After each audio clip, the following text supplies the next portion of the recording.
ফের বাড়ি ভেঙে বিপত্তি। অবৈধ নির্মাণের বলি বছর 50-এর এক মহিলা। বিরাটির শরৎ বসু রোডে নির্মীয়মান বাড়ির এক অংশ ভেঙে পড়ে। একই ছবি চেতলায় মেয়রের বাড়ির কাছেই ভেঙে পড়ে বাড়ির এক অংশ। ক্ষতিগ্রস্ত বাড়ির নিচে দাঁড়িয়ে থাকা একটি গাড়ি। হতাহতের খবর নেই। এই ইস্যুকে হাতিয়ার করে ময়দানে বিরোধীরা। 17 মার্চ রবিবার মধ্যরাতে হুড়মুড়িয়ে ভেঙে পড়ে নির্মীয়মান বহুতল। চাপা পড়ে মৃত্যু হয় 12 জনের। গার্ডেন রিচের দুর্ঘটনায় নড়ে চড়ে বসেছিল প্রশাসন। তড়িঘড়ি অবৈধ নির্মাণ চিহ্নিতকরণে প্রশাসনের তৎপরতা ছিল তুঙ্গে। এরপরেও ফের একই ঘটনার পুনরাবৃত্তি। গার্ডেন রিচ দুর্ঘটনার রেশ কাটতে না কাটতেই ফের বহুতল বিপর্যয়। বিরাটির শরৎ বসু রোডে ভাঙল নির্মীয়মান বিল্ডিং এর একাংশ।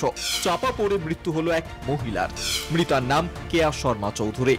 ঘটনার পরেই ক্ষোভে ফেটে পড়ে এলাকাবাসী। প্রমোটারের গ্রেফতারির দাবিতে সরব হন স্থানীয়রা।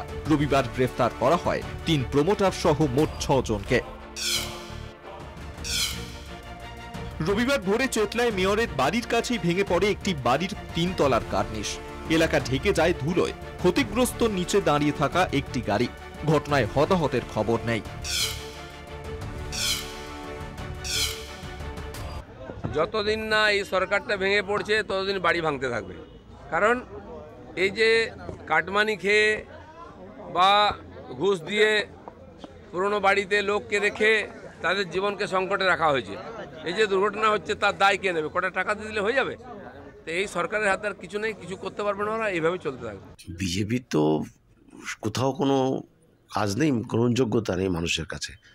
তো এই সমস্ত ঘটনা ঘটলে, একজন মানুষ মারা গেছে, আমি শুনলাম একটু আগে, সেখানে গিয়ে পোস্টার লাগাচ্ছে। কোথায় সেই পরিবারের পাশে থাকবে সেটা না, এটাকে নিয়ে রাজনীতি করার চেষ্টা করছে।